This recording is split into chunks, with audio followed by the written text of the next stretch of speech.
오늘 하나님의 말씀은 예레미야서 17장 5절에서 8절까지 말씀. 구약성경 1077페이지에 있습니다. 다 찾으신 줄 알고 제가 받들어 봉독하겠습니다. 예레미야서 17장 5절에서 8절까지 말씀. 나 여호와가 이같이 말하노라. 무릇 사람을 믿으며 혈육으로 그 권력을 삼고 마음이 여호와에게서 떠난 그 사람은 저주를 받을 것이라. 그는 사막의 떨기나무 같아서 좋은 일에 오는 것을 보지 못하고 광야 건조한 곳 건건한 땅 사람이 거하지 않는 땅에 거하리라. 그러나 무릇 여호와를 의지하며 여호와를 의뢰하는 그 사람은 복을 받을 것이라. 그는 물가에 심기운 나무가 그 뿌리를 강변에 뻗치고 더위가 올지라도 두려워 아니하며 그 잎이 청청하며 가무는 해에도 걱정이 없고 결실이 그치지 아니함 같으니라. 아멘. 본 말씀을 중심으로 해서 여호와를 의뢰하는 사람, 이런 제목으로 말씀을 나누고자 합니다. 지금 우리가 살아가고 있는 이 나라 대한민국의 현실을 보면 참으로 괴이하고 참담합니다. 조금 전에 우리 송근산 기도 내용에서도 구구절절히 나왔었는데 참 사실이 그러합니다. 이리 둘러봐도 시원한 구석 하나 없고 저리 둘러봐도 희망의 빛이 보이지 않습니다. 지난 1월 30일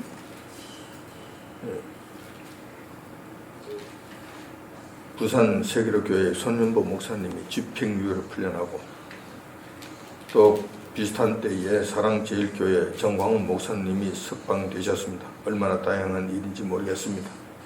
하지만 두 분 목사님 풀려났다고 우리가 좋아할 일만은 아니라는 것입니다. 아직도 우리 믿는 성도들과 신실한 교회 앞에는 수많은 장애물들이 있으며 악한 무리들의 서슬 시퍼런 칼이 번뜩이고 있다는 것입니다. 그래서 여전히 불안하고 여전히 암울합니다.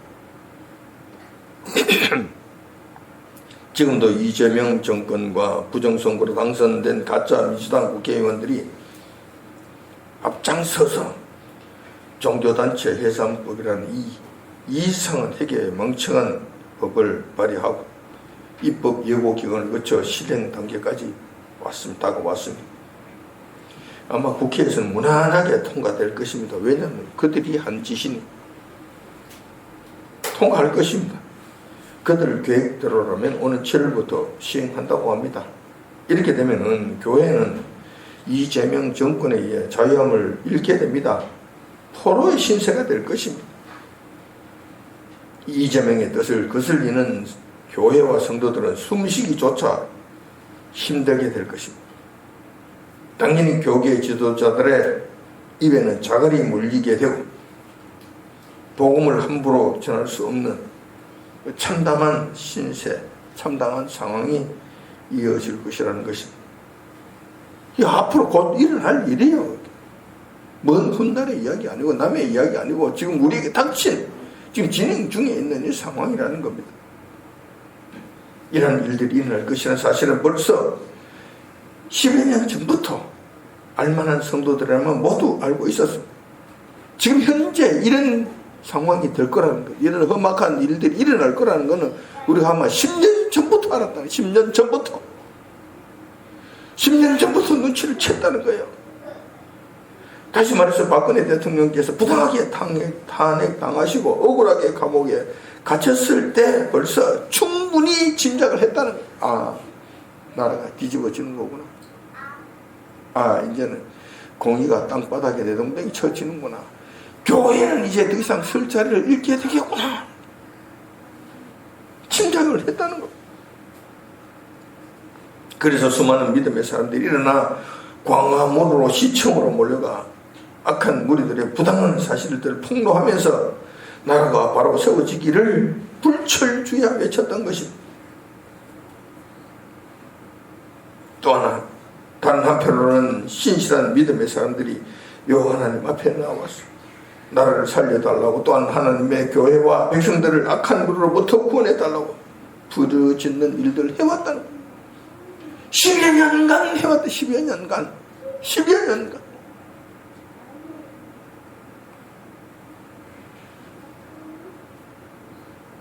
하나님의 백성들이 광화문에서 외쳤던 일들과 요한님 앞에 나와 불철주야 강구한 일들은 하루 이틀이 아니었어. 그리고 아무렇게나 막 한 것도 아니에요. 10여 년간 지속되었다는 이 사실이 적은 것인 줄 아십니까? 적은 것이 아니에요. 결코 적은 것이 아니에요.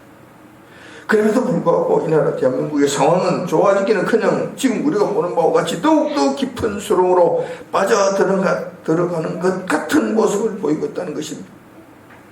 이리 봐도 소망이 없고 저리 봐도 희망이 없습니다. 우리가 아무리 부르짖어도 여호와 하나님께서는 응답하지 아니하신 것 같고 하늘로부터의 소식이 없어서 우리가 여호와 하나님께로부터 버림받은 것은 아닌지 하는 마음이 들 때가 문득문득 있다는 것입니다. 우리가 지금 처한 이러한 현상은 마치 예수님께서 그 당시 고생하고 있던 유대인들을 바라보시면서 안타까워하시던 말씀이 기억나게 합니다. 예수님께서는 그 당시 유대인들이 굶주림과 각종 질병, 귀신, 특히 귀신들로부터 고통을 당하고 있는 유대인들, 당신의 백성들을 보시면서 심히 안타까워하셨다는 것입니다. 먹는 것도 시원찮고 먹는 것이 없는 것이죠. 하루 두 끼 먹으면 잘 먹는 거예요. 질병, 수많은 질병 가운데 고통받고 있는데도 누구 하나 고쳐줄 사람이 없는 거예요. 그거는 또 작은 일, 그거는 작은 일. 그보다 더 큰 일들은 귀신, 사탄, 마귀, 흑암의 세력들에 의해서 그들이 이렇게 시달리고 저렇게 두드러 맞고 하는데도 누구 하나 돌봐주는 사람이 없다는 거예요. 영적 지도자들이라고 하는 자들이 하나같이 자기 배만 두드리고 있고 자기 부귀 영화만 생각하는 것이지 백성들의 그 안타까운 실정, 그 답답한 실정, 그 고통당하고 있는 현실은 외면한다는 거예요. 전혀 관심이 없었다는 거예요. 그러므로 그들이 그 어려움 가운데서 지치고 병든 이런 그 몸을 이끌고 하루하루를 그냥 힘겹게 살아가는데 아무도 그를 돌봐주는 사람이 없다는 것입니다. 그래서 예수님께서 그런 자들을 보시면서 이렇게 말씀하시는 거예요. 마태복음 9장 26절에 기록되어 있습니다. 예수님께서 무리들을 보시고 민망히 여기시니 불쌍히 여기신다는 거예요. 안타깝게 여기신다는, 민망히 여기신다는 거예요. 안타깝게 여기신다는 거예요. 민망히 여기시니 이는 저희가 목자 없는 어린 양과 같이 고생하며 유리함이라, 유리방망한다는 거예요. 지금 우리 대한민국의 성도들의 모습이 바로 이와 같은 모습이 아닌가 생각된다는 것입니다. 누구 하나 돌봐주는 분이 없이 유리방황하는 어린 양과 같은 이런 불쌍한 지경에 이런 것은 아니지 기억나고 생각나게 한다는 것입니다. 또한 구약에 아담의 아들인 가인의 경우도 있습니다. 가인이 동생 아벨을 살해한 다음 그의 답답한 심령을 여호와께 토로한 경우가 있습니다. 물론 예수님께서 그 당시 유대인들에게 하신 말씀의 경우와는 결이 좀 다르긴 하지만 답답한 신세 탄핵을 할 수 없는 상황이라는 측면에서는 비슷하다고 할 것입니다. 창세기 4장 13절 14절에 보면 가인이 이렇게 자신의 속사정을 여호와께 아뢰는 장면이 나옵니다. 가인이 여호와께 구하되 내 죄벌이 너무 중하여 견딜 수 없나이다. 주께서 오늘 이 지면에서 나를 쫓아내시온즉 내가 죄의 낯을 배웁지 못하리니 내가 땅에서 피하여 유리하는 자가 될지라 무릇 나를 만나는 자가 나를 죽이겠나이다. 이 장면에서 우리가 주목하고자 하는 부분은 가인의 잘잘못을 지금 논하고자 하는 것이 아니에요. 가인의 신세가 유리방황하는 처지가 되었다는 이런 사실, 이 사실 자체 우리하고 비슷하다는 거예요. 뿐만 아니라 주의 낯을 배우지 못하는 것 같고 주님 앞에서 쫓겨난 것 같고 또 나를 만나는 자는 나를 죽일 것 같은 이 참담한 이 불안한 심령, 안타까운 이 심령, 누구 하나 도움을 받을 길이 없는 이런 심령, 이런 심령을 토로했다는 측면에서 지금 우리가 처한 심령하고 흡사하지 않겠냐. 우리의 그때 당시에 다윗의 가인의 심정이 지금 우리가 느끼고 있는 심령하고 일맥상통한 부분이 있지 않겠냐는 것입니다. 그렇다면 우리가 섬기는 요한께서는 당신의 백성들이 악한 세력들 앞에서 아무런 힘도 쓰지 못하시고 속수무책으로 당하시며 마치 목자 잃은 어린 양처럼 유리방하는 신세가 되도록 당신의 백성들을 방치하실까? 못본 척하실까? 외면하실까? 지금은 고개를 돌리고 안 보실까? 결단코 그렇지 않다는 거예요. 결단코 그렇지 않다는 거예요.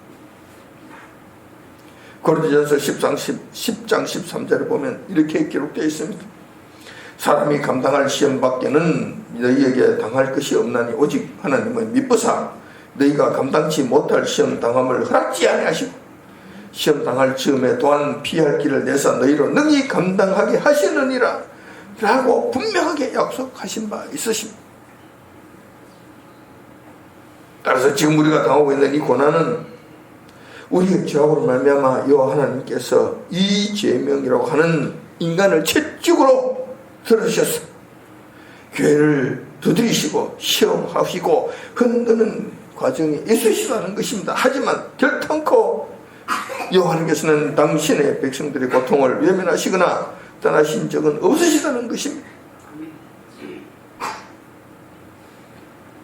지금도 여전히 모든 것을 주관하시고 모든 것을 관장하시며 모든 것을 세세히 보시면서 모든 것을 지금 이끌어 가시는 그 중심에는 여호와 하나님의 그 통치하심과 다스리심과 그 모든 행하심 모든 그 일들 가운데 중심은 하나님의 백성들에게 있다는 것입니다. 당신의 백성들이 그 중심에 있다는 것입니다. 그 백성들을 어떻게 할 것인가? 이 백성들을 어떻게 할 것인가? 어떻게 돌볼 것인가? 어떻게 인도할 것인가? 여기에 모든 초점이 맞춰 있다는 것입니다. 이재명 이 일당들이 모든 것을 주관하는 것 같지만 사실상 그런 것이 아니라 여호와 하나님 앞에서는 땅의 백성들이 중심에 있다는 것, 백성들이 중심에 있다는 것. 그래서 이 땅의 백성들 그들이 함부로 할 것 같지만 하나님께서 항상 제동을 거신다는 거예요. 한계를 설정하신다는 거예요. 어느 시점 이상을 하지 못하도록 막으신다는 것입니다.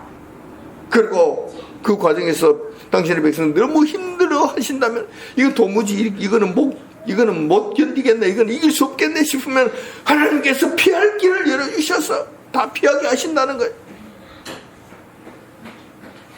그러므로 하나님께서는 지금도 우리를 외면하는 것이 아니라 지금도 우리와 함께 하시고 우리를 불꽃 같은 눈으로 더욱더 예의주시하고 계신다는 거예요.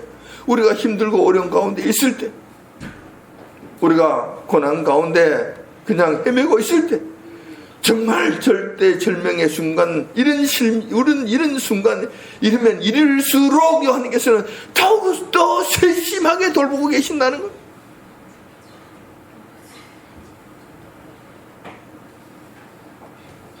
따라서 오늘은 지금 우리가 겪고 있는 이 괴로움과 더불어 사방이 우겨쌈을 쌓는 것 같은 암담한 현실이라 하더라도 여호와께서는 저희들을 결단코 떠나지 아니하셨고 버리지 아니하시고 눈을 거두지 아니하셨다는 이 사실, 그 가운데서 여호와께서는 저희들에게 뭐라고 말씀하시고 있는가?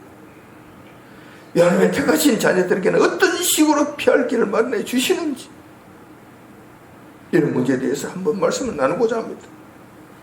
오늘 조금 전에 봉독해 드린 본문 말씀에 보면은 여호와께서 당신의 택하신 백성들이 환난에 처하게 되었을 때 어떻게 보호해 주시고 돌봐주시는지 그에 관한 말씀이 기록되어 있습니다. 예레미야 선지자가 이 말씀을 전할 그 당시 남유다의 상황은 상당히 심각했습니다. 천하를 제패하고 세계를 호령하고 있는 바벨론 제국이 곧 남유다를 쳐들어올 절대 절명의 상태에 있었던 것입니다.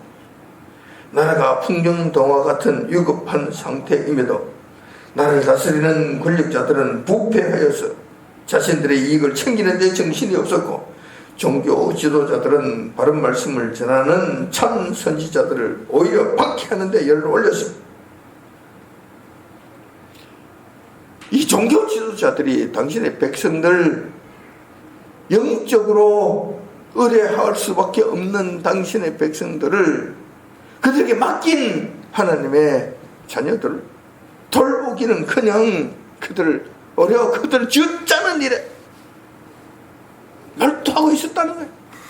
이 어려움이 오고 있는 가운데서도 종교 지도자들이라고 하는 자들이 하나님의 뜻은 분별하지 못하고 지금 그들에게 닥친 이 환란이 어떠한 것인지 도무지 알지 못하고 그에 대한 아무런 생각도 없이 그저 자기 부귀 영화를 위해서 백성들을 탈취하고 백성들을 쥐어짜는 일에만 온통 정신이 팔려 있었다는 거예요. 그런데 참 선지자가 나타났어. 예레미야와 같은 참 선지자가 나타났어. 이런 것은 아니라고. 지금 이런 일들로 인하여 여러분께서 진노하시고 이 땅에 엄청난 환란이 지금 닥치고 있으니 이거 준비해야 되지 않겠는가? 지금 너희들은 지금 뭐하고 있느냐라고 말씀을 전하면 그것이 싫은 거예요. 참 선지자가 나타나서 하나님의 말씀을 바르게 전하는 것이 싫은 거예요. 왜냐하면 그들의 치부가 드러나기 때문에, 그들의 악행이 드러나기 때문에, 그들이 해야 될 못된 일들을 계속 해야 되는데 이것이 자꾸 걸그적거리게 되기 때문에, 참 선지자에 의해서 걸그적거리게 되기 때문에 참 선지자를 미워하고 참 선지자를 오히려 죽이려고 한다는 것입니다. 그래서 그 당시 예레미야 선지자를 같은 이런 참 선지자들을 박해하고 죽이기 위해 예레미야 선지자는 그들이 죽이기 위해서 여러 번 시도한 것을 보게 됩니다. 그때마다 요한께서 그를 구해 주심으로 말미암아 그가 생명을 유지했지, 그렇지 않았으면 벌써 그는 죽은 거예요. 악한 자들에 의해서 바른 말을 한다고, 하나님의 말씀을 전한다고 그들은 죽임을 당한 거예요. 마치 이 나라 대한민국의 이재명 일당들이 죄도 없는 하나님의 사람, 하나님의 선지자이신 손명보 목사님과 정광원 목사님을 노예 가시처럼 여기고 제거하기 위하여 온갖 못된 짓을 하는 것과 흡사한 상황이었다는 것입니다. 그때 여호와께서는 예레미야 선지자와 남유다 백성들에게 피할 길을 마련해 주시면서 이렇게 말씀해 주셨던 것입니다. 그 말씀이 오늘 조금 전에 봉독해 드린 본문 말씀이라는 것입니다. 본문 말씀을 살펴보면은 두 부류의 사람들로 나누어져 있는 것을 볼 수가 있습니다. 자, 이런 환란이 일어났을 때, 이런 엄청난 풍전동화와 같은 하나님의 징계에 의한 것이지만 엄청난 시련이 그 앞에 확 닥쳐졌을 때는 두 가지 부류는 나누어지게 된다는 거예요. 이게 이방인을 이야기하는 것이 아니고 하나님 백성이 그렇다는 거예요. 교회가 그렇다는 것이고 교인들이 그렇다는 것입니다. 이런 일들이 확 닥쳐지게 되면 두 부류로 나누어지게 된다는 거예요. 오늘 본문 말씀이 그것을 말씀하고 있는 거예요. 한 부류는 하나님을 의뢰하고자 하는 사람, 하나님 품 안으로 달려가는 사람이 있는 반면에 한 부류는 하나님을 외면하고 자기 생각대로 하나님의 품을 벗어나서 자기 힘으로 뭘 해보려고 하는데 이런 길로 나가는, 이 두 부류로 나누어지게 된다. 다시 말해서 하나는 하나님을 의뢰하는 자, 하나님의 의뢰를 하지 않는 자, 이 두 부류로 나누어지게 된다는 거예요. 하나는 진짜고 하나는 가짜로 나누어지게 된다는 거예요. 하나는 하나님의 도우심을 받는 자가 있고, 다른 한 부류는 하나님의 도우심을 외면하고 벗어 던져버리고 달려가는 이런 자가 있다는, 이 두 부류로 나누어지게 된다는 것입니다.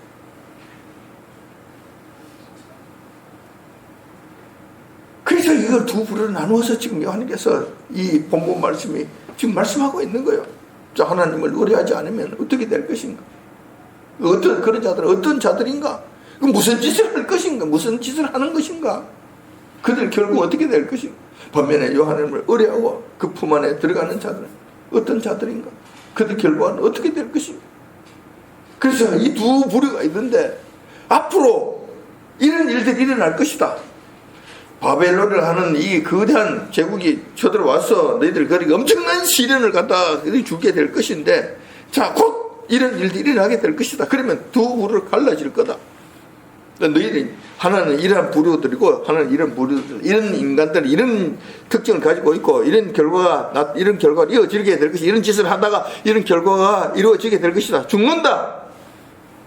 근데 이쪽 부류는 하나님 품으로 들어가서 하나님을 의지하고 하나님께만 나아간다. 이 사람들은 산다.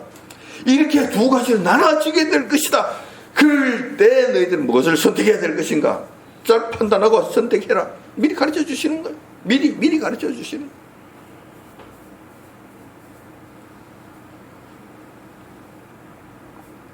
그래서 먼저 하나님을 의뢰하지 않는 그런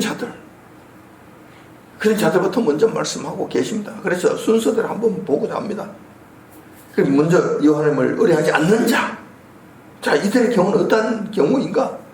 오늘 봉독해 드린 말씀 가운데 5절 6절에 있는 말씀이 바로 여기에 해당되는 말씀입니다. 5절 6절에 있는 말씀을 보면은 나 여호와가 이같이 말하노라. 무릇 사람을 믿으며 혈육으로 그 권력을 삼고 마음이 여호와께서 떠나는 그 사람은 저주를 받을 것이다. 그는 사막의 떨기나무 같아서 좋은 일에 오는 것을 보지 못하고 광야 건조한 것 건건한 땅 사람이 거하지 않는 땅에 거하리라 라고 말씀하신 거예요. 자, 이런 자들의 특징은 이런 모습들을 보인다는 것입니다. 이들은 환란이 닥쳐왔을 때, 특히 바벨론 제국에 의한 엄청난 고난이 앞에 나타났을 때는, 그때는 사람을 의지하고 혈육도 내가 사람 인간을 이야기하는 것입니다. 인간을 권력으로 삼아서 난관을 헤쳐나가려고 한다는 것입니다. 순전히 인간적인 방법과 순수 개인의 능력으로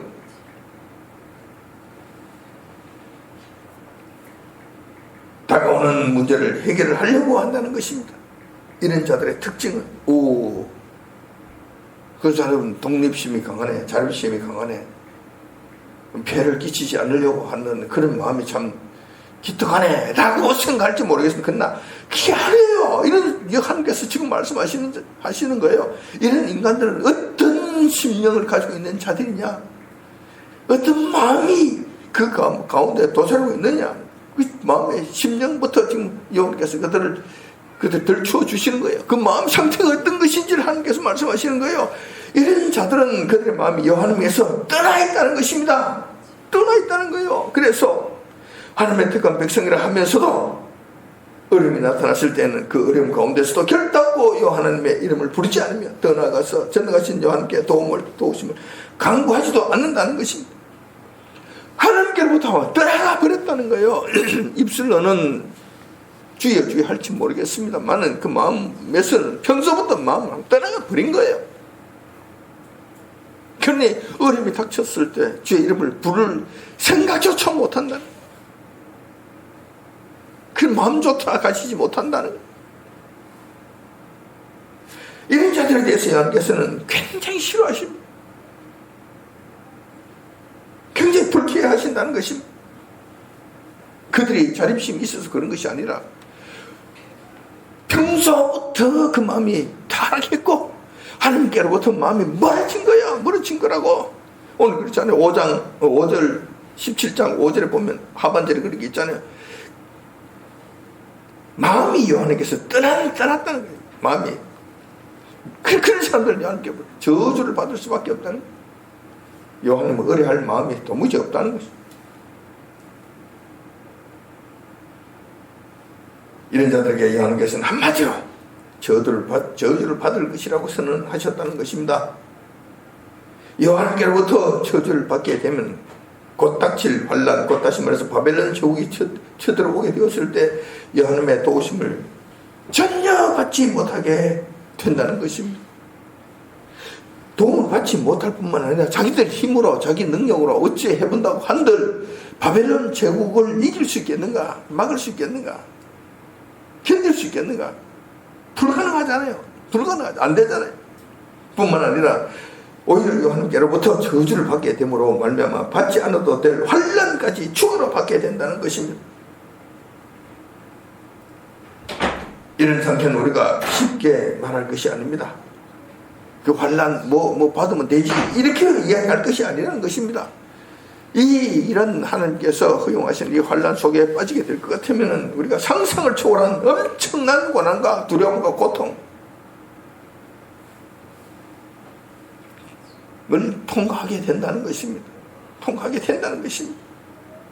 그 엄청난 고난의 장면이 6절에 잘 기록해 주고 있습니다. 그는 사막의 떨기나무 같아서 좋은 일에 오는 것을 보지 못하고.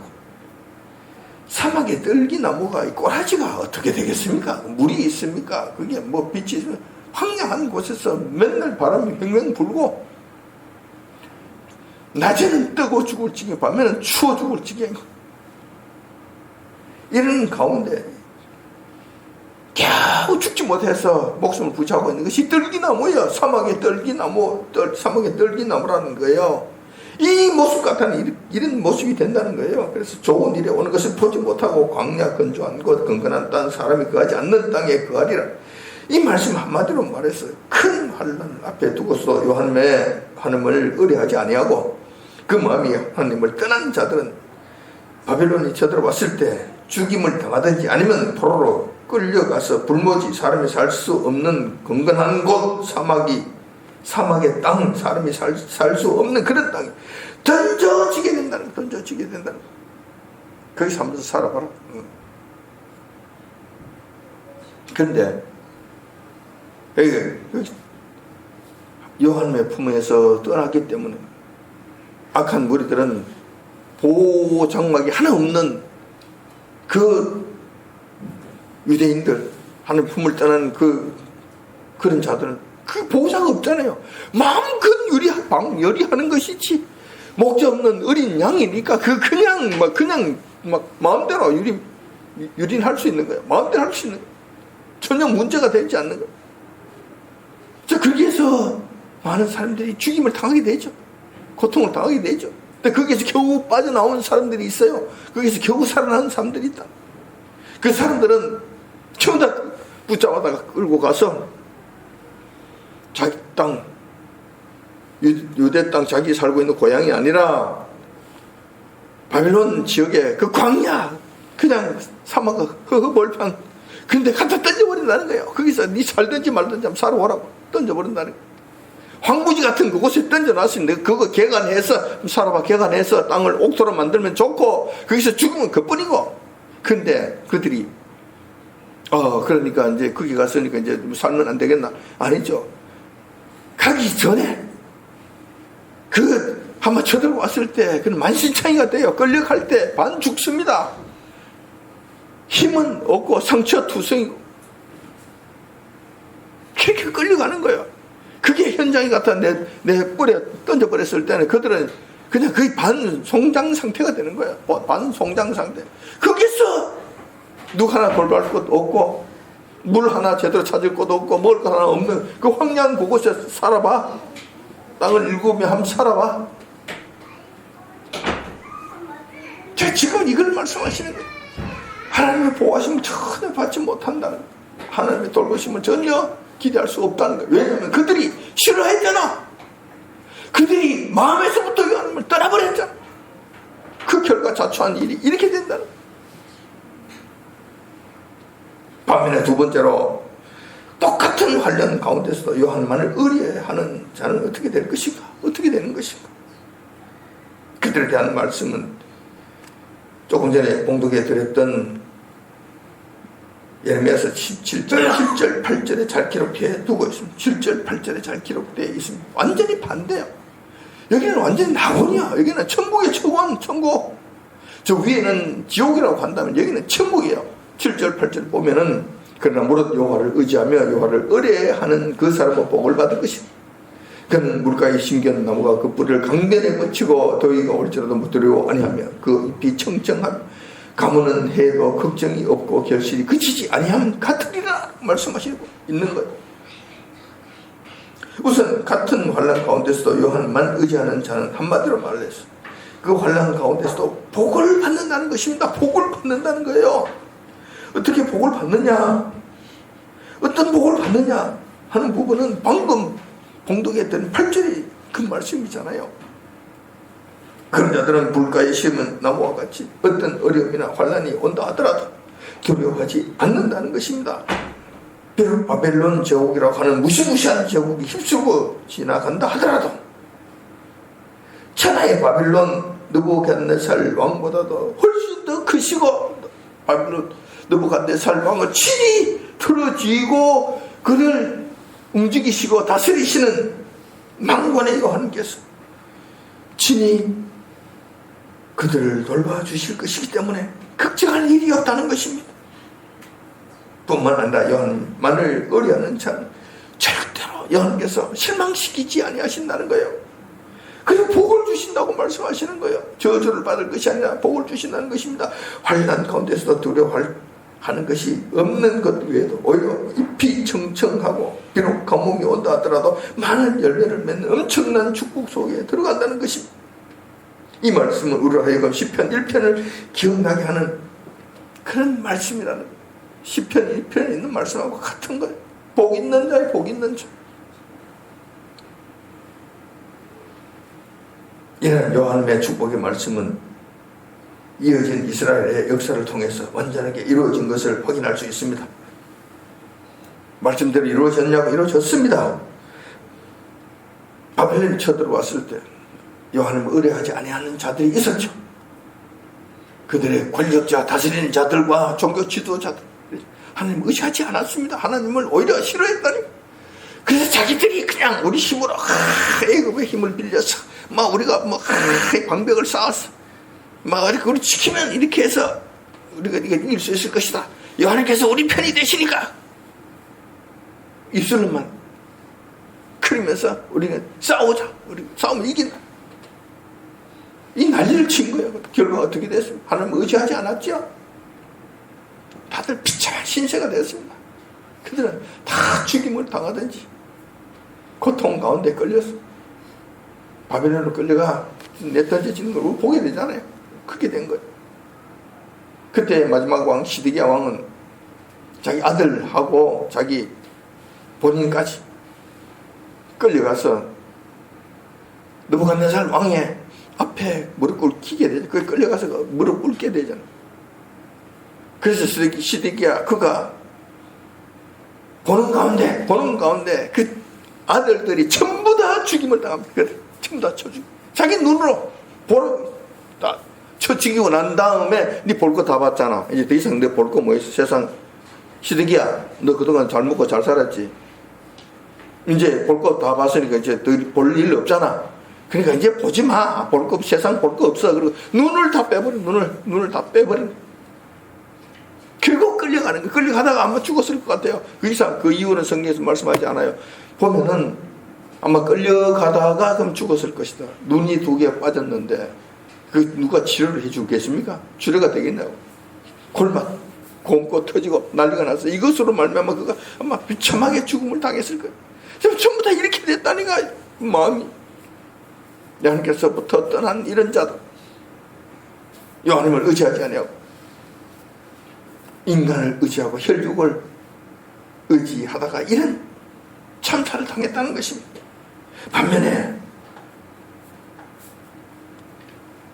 그 반대 엄청난 그 환난 가운데서 엄청난 축복을 누린 자들이 있죠. 같이 바벨론에 포로로 끌려간 사람들이 있습니다. 그 중에서도 다니엘이 그러했고 다니엘의 세 친구들이 그리했습니다. 이런 자들은 그 가운데서도 엄청난 축복을 누린 자들입니다.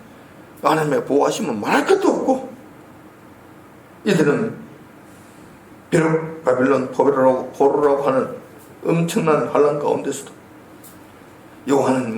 하나님만을 의뢰한 결과 노예의 삶이 아니라 그 당시 전 세계를 제패하고 호령하고 있는 대제국 바벨론 제국, 점령군 바벨론 제국 안에서도 존귀함을 받는 느부갓네살, 천하의 그 느부갓네살 왕이 그 앞에 무릎을 꿇고 절절매게 하는 그 정도의 위세와 당당함과 존귀함을 누리고 살았다는 것입니다. 평생을 그렇게 살았다는 것입니다.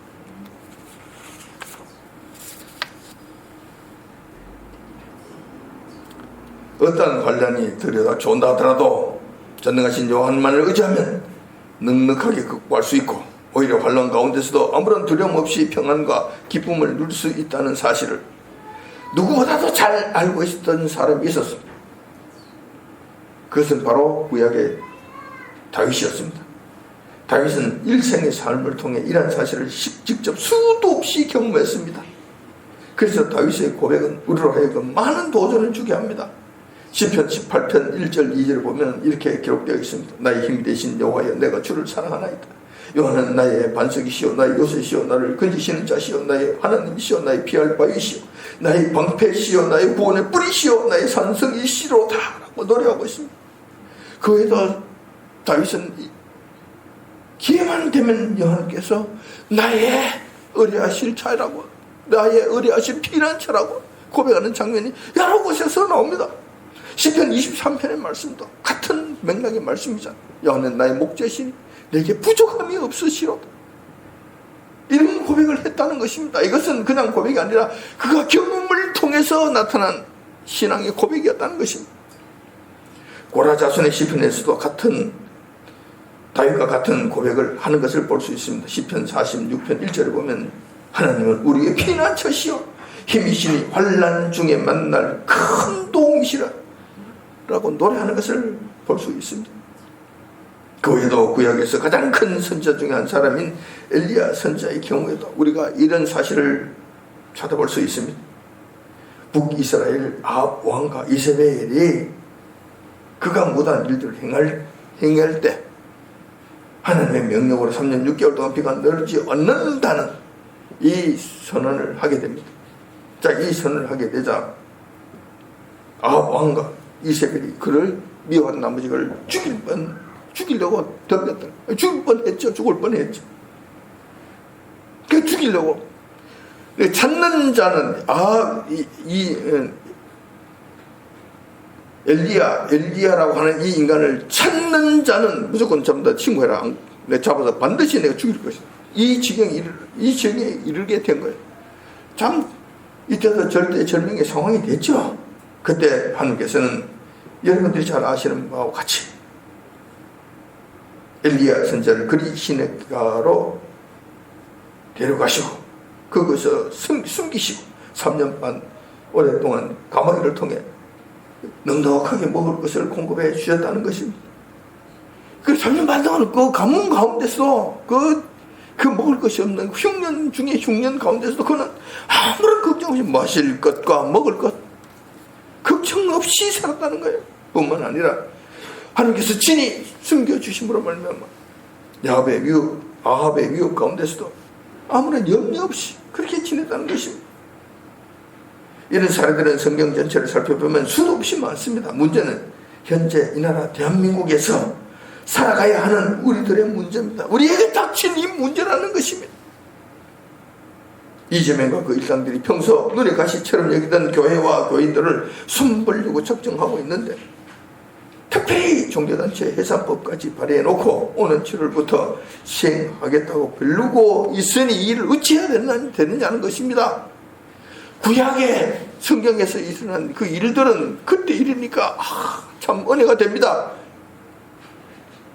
은혜 되는 것 같아요. 그런데 막상 우리에게 닥친 이 작은 문제, 그들이 당했던 그 환란, 지금 우리에게 닥친 이 일에 비할 것도 훨씬 더 큰 것이잖아요. 훨씬 더 큰 것이죠.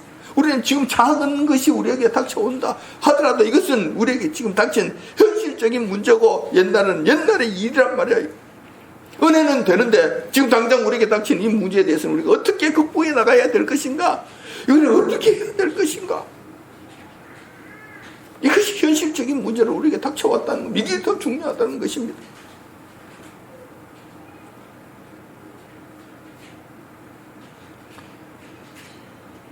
지금 우리 앞에 닥친 이 문제는 성경 속에 있었던 박해에 비한다면 비교적 작은 규모입니다. 하지만 이런 환란이 나타나게 되면은 이 본문의 말씀, 오늘 예레미야 17장에 있는 이 말씀 같이 또 이 땅의 교인들은 두 부류로 나눠지게 될 거예요. 한 부류는 하나님을 의지하지 않는 자, 마음에서부터 하나님을 떠난 그런 자들. 또 한 부류는 마음에서부터 하나님을 경외하는 자들로서 하나님을 의뢰하는 자. 두 부류로 똑같이 나누어지게 될 거예요.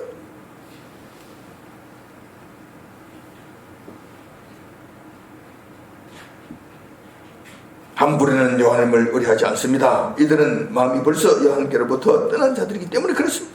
그들은 인간적인 방법으로 해결하려 할 것입니다. 그 결과는 이재명과 그 악한 무리들, 그들과 인간적 방법으로 해결하려고 할 것입니다. 신앙적 타협을 하려고 할 것입니다. 이렇게 해서 모면하려고 할 것입니다. 그렇게 하려고 할 거라는 겁니다. 하나님의 방식을 택하지 않는다니까. 인간적인 방식. 조금 전에 우리 송교사님 기도 가운데서 나왔지만 인본주의적인 찌들어져 있는 인본주의적인 방식 이외에는 생각하는 게 없다니까. 신본적인 것을 생각조차 하지 못한다니까. 그래 그 길로 간다는 게. 그렇게 되면 우선은 피할 수 있을 것입니다. 이 환란은 이재명으로부터 환란은 피할 수 있을 것입니다. 그러나 그들은 결국 전능하시는 여호와 하나님의 도우심을 받지 못함으로 결과적으로 비참하게 될 것입니다. 반면에 여호와 하나님을 의뢰하는 자들은 이들과 반대되는 모습을 보일 것입니다. 인간적인 해결책 대신에 주님만 전적으로 의지하면서 이재명 정권에 맞서 싸우려고 할 겁니다. 믿음과 신앙을 지키려고 한다는 것입니다. 이렇게 되면 당분간 악한 무리들에 의한 어려움은 당연히 당하게 될 것입니다. 하지만 그 결과는 여호와께서 약속해 주신 시편 1편의 축복을 받게 될 것이라는 것입니다. 어느 입장을 놓을지 모르지만 그들이 우리를 어떻게 할 수는 없는 거예요. 안 되는 거예요. 하나님께서 허용하신 그 수위, 고린도전서 10장에서도 말씀하신 바와 같이 하나님께서 어느 정도 이 일정 수준 이상은 범죄하지 못하도록 하는 그 한계를 정해놓으시고 그 너무 심하다 싶을 것 같으면 하나님께 피할 길도 열어주신다는 것입니다. 그렇게 해서 우리는 이 난관을 극복해 나가고 우리 믿음도 지키고 하나님을 기쁘시게 하는 더 든든한 믿음의 용사로 거듭날 수 있다는 것입니다. 우리는 지금 결코 쉽지 않는 신앙의 도전 앞에 서 있습니다. 이재명과 그 일행들은 하나님의 교회를 맘먹고 흔들려고 하고 있고 오는 사람과 같이 덤벼들고 있습니다. 이럴 때 우리는 어떻게 해야 합니까? 할 것입니까? 인간적인 방법으로 적당하게 타협하면서 이 난국을 피해 나갈 것입니까? 아니면 하나님만 전적으로 의지하면서 우리의 믿음을 타협 없이 온전히 지킬 것인가? 두 가지 중에 하나를 선택해야만 합니다. 중간지대란 없습니다. 염려스럽게도 지금 한국교회의 실상을 보면 이재명 일당들의 악한 계획에 의한 환란이 임박해 있음에도 불구하고 이런 사실들 제대로 알지 못하는 것 같습니다. 그래서 안타깝다는 것입니다. 뿐만 아니라 안다고 하더라도 남의 일처럼 생각하고 심각하게 여기지 않는 것 같다는 것입니다. 그래서 여기에 대한 대비를 하지 않는 것 같아요. 아무런 생각이 지금 없는 것 같아요. 그래서 그저 부귀영화를 추구하고 복 주신 하나님, 선하신 하나님, 좋으신 하나님, 우리에게 은혜를 베푸신 하나님만 주구장창 소리 높이다가 갑작스럽게 이러한 일들이 닥치면 어떻게 되느냐 말이에요. 교인들이 극복할 수 있을까? 본인들이라 하더라도 종교 지도자들이라 하더라도 이것을 이길 수 있겠는가? 당연히 타협의 길로 나가겠지. 타협의 길로 나가고 자기 부귀영화는 계속 유지하려고 하겠지. 그래서 이게 심히 염려가 된다는 것입니다. 하지만 우리는 그렇게 하지 맙시다. 오늘 하나님께서 예레미야 선지자를 통해 저희들에게 경고의 말씀을 주셨으니까 그 말씀을 가슴 깊이 새겨 들읍시다. 그래서 요한만을 의지하는 길을 택하고 그 택한 길로 우리가 달려가자는 것입니다. 물론 쉽지 않을 것입니다. 당분간 어려움과 고난은 당연히 있을 것이고 그 가시밭길은 우리가 감내해야 된다는 각오를 합시다. 하지만 우리에게는 보혜사 성령님이 계십니다. 우리가 올바른 결단만 한다면 그분께서는 도와주실 것입니다. 우리를 고아와 과부처럼 그를 내버려 두지 아니하실 것입니다. 결단코 목자 없는 어린 양과 같이 우리 방황하도록 내버려 두지 아니하실 것입니다. 그분이 우리를 도와주실 것입니다. 우리와 함께 하실 것입니다. 아니, 함께 하시는 것이 아니라 우리 앞에 앞서 가실 것입니다. 그러므로 우리는 그분만 의지하고 가면 넉넉히 극복할 수 있다는 이 사실 우리가 확신하게 가슴에 새깁시다. 그래서 이 환난 가운데서도 우리가 끝까지 믿음을 지켜 신앙을 세워감으로 말미암아 도무지 상상할 수 없는 환난 가운데서 도무지 우리가 생각할 수도 없는 시편 1편의 이 축복, 물가에 심기운 나무가 그 뿌리를 강변에 뻗치고 더위가 올지라도 두려워 아니하며 그 잎이 청청하며 가뭄해도 걱정이 없고 결실이 그치지 아니하는 축복을 받아 누리는 저와 여러분들이 다 되시길 이 시간 주님의 이름으로 축원드립니다. 기도하겠습니다.